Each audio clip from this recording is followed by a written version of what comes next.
पहलगाम आतंकी हमला केंद्र सरकार का बड़ा फेल्योर है। सुरक्षा में चूक हुई, जवाबदेही तय कर दोषियों को सजा हो। महेश माहेश्वरी, पूर्वांचल राज्य ब्यूरो, वाराणसी। वाराणसी गिरजाघर स्थित काशी व्यापार प्रतिनिधि मंडल के मंत्री कोदई चौकी व्यापार मंडल के अध्यक्ष वरिष्ठ समाजसेवी महेश माहेश्वरी ने सरकार द्वारा पहलगाम आतंकी के ठीक बाद जाति जनगणना जैसे कानून को लाने पर गहरा असंतोष प्रकट करते हुए कहा कि इस समय पूरा भारत जब पाकिस्तान से बदला चाह रहा है तो सरकार जाति जनगणना की बात करके क्या साबित करना चाहती है। जब आतंकियों द्वारा धर्म पूछकर गोली मारे जाने की बात हो रही है, ऐसे संवेदन समय में लोगों से जाति जनगणना का सिगुफा ही कहा जाता है। सर, अगर देखा जाए तो इस समय आपके बगल में एक सरकार का प्रोजेक्ट रोपवे चल रहा है, सर कैसे देखते हैं? बड़ा विरोध भी हो रहा है और खुदाई वगैरह कार्य भी थोड़ा प्रगति है। रोपवे पहले इसके अगर आप लोग भूले नहीं होंगे, आप लोग पत्रकार लोग हैं, जिस चीज को जो घोषणा हो चुकी थी मेट्रो रेल का भी यहाँ पर गिरजाघर पे हो गया रहा कि स्टेशन बनेगा। उस समय भी लोगों ने कहा कि भैया ये शहर खोद करके आप कहाँ से व्यवहारिक है कि मेट्रो चलाएंगे। मेट्रो का एग्जाम्पल लेना था तो आप दिल्ली का लेते। आज दिल्ली की पूरी काया पलट हो गई है, कहीं अंडरग्राउंड है, कहीं ऊपर से है, लेकिन एक विजन था। तो ये विजन पूरा हो गया शेख चिल्ली वाला कि पहले कोई चीज कर दो उसके बाद करो। माहेश्वरी सर, हम लोग आए हैं, इस समय बड़ा ही विवादित मुद्दा चल रहा है, पहलगाम आतंकी हमला हुआ है, इसके बाद जाति जनगणना सरकार लेके आ रही है, कैसे देखते हैं आप इन सब विषयों को, क्योंकि आप काशी के प्रतिष्ठित समाजसेवी के रूप में देखते हैं? इसमें जो पहलगाम के मुद्दे पर आज धीरे धीरे 13-14 दिन हो गया है और वो खाली टीवी पर ही चल रहा है कि वो सेना तैयार है, सेना को खुली छूट दे दी गई और पानी बंद है। तो आज भी कोई बता दे भाई पानी बंद है तो वो कहाँ स्टोर हो रहा है और कहाँ जा रहा है। तो ये ध्यान बटाने के लिए इन्होंने एक सिगुफा अब छोड़ दिया है जाति जनगणना का, और सभी तक तो इसके मजाक उड़ाया जा रहा था कि जाति जनगणना को लेकर के। फिर इनके सांसदों ने संसद में इतने असंसदीय तरीके से रखा कि जिसकी जाति की नहीं वो गणना की बात कर रहा है। तो अब ऐसी क्या इनको जरूरत पड़ गई इस माहौल में कि अभी पहलगाम के मुद्दे के ऊपर और आपने जाति जनगणना ले आके, ये केवल ध्यान भटकाने वाला काम है कि मूल विषय अभी तक उस पर कुछ भी नहीं। प्रश्न ये है कि सुरक्षा में चूक हुई। वहां इनके सर्वदलीय बैठक में उसने स्वीकार भी किया कि सुरक्षा में चूक है। तो चूक के लिए कोई जिम्मेदार है? अगर जिम्मेदार हैं तो सीधे सीधे गृह मंत्री हैं, उनको अब तक इस्तीफा दे देना चाहिए। नैतिकता के दुनिया भर की बात करते हैं। तो ये जाति जनगणना का जो मुद्दा उछाल के कि आपस में लोग फिर और लड़े, अभी तो कह रहे थे कि धर्म पूछ के मारा, अब उसके बाद जाति को लेकर के शुरू हो जाएगा। तो ये देश हित में और कहीं से भी नहीं सही है कि जाति जनगणना का विषय लेकर के इसमें आप इस माहौल में आप लेकर के आके वातावरण और खराब कर रहे हैं। और सुरक्षा में चूक हुई तो ये जिम्मेदारी निश्चित रूप से तय होनी चाहिए। आखिर कैसे आए और कैसे निकल गए, जबकि अब केंद्र शासित प्रदेश है तो सुरक्षा का जो भी जिम्मा है वो केंद्र सरकार का है और प्रदेश सरकार के ऊपर ये दे करके उसको टाल नहीं सकते हैं प्रदेश। सर, विपक्ष वाले इस समय राहत इंदौरी का एक शेर है कि सरहद पे तनाव है, पता करो चुनाव है क्या, इसको ला रहे हैं, कैसे देखते हैं? क्या कुछ ऐसी बातें भी आपको भाजपा से लग सकती है? वो मुकेश जी एकदम सही दिख रहा है कि अगला पहलगाम में न जा करके वहां पर लोगों के दुख दर्द में न शामिल हो करके और अगले दिन ये पहुंच जाते हैं चुनावी रैली को संबोधित करने बिहार।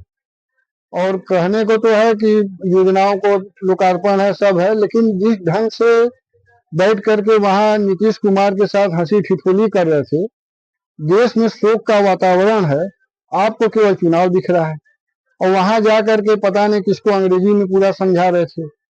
तो ये खाली एक इवेंट मैनेजर हैं। अगले दिन फिर केरल पहुंच जा रहे हैं, वहां सी पोर्ट दे रहे हैं अडानी को, और अडानी के साथ में हो रहा है। वहां भी तंज कस रहे हैं कि विपक्ष को नींद नहीं आएगी, विपक्ष तो पूरी तरह से इस समय कह रहा है कि हम सरकार के हर कदम में साथ हैं। कदम तो बढ़ाओ, कदम क्या उठा रहे हो, विश्वास में नहीं लिए।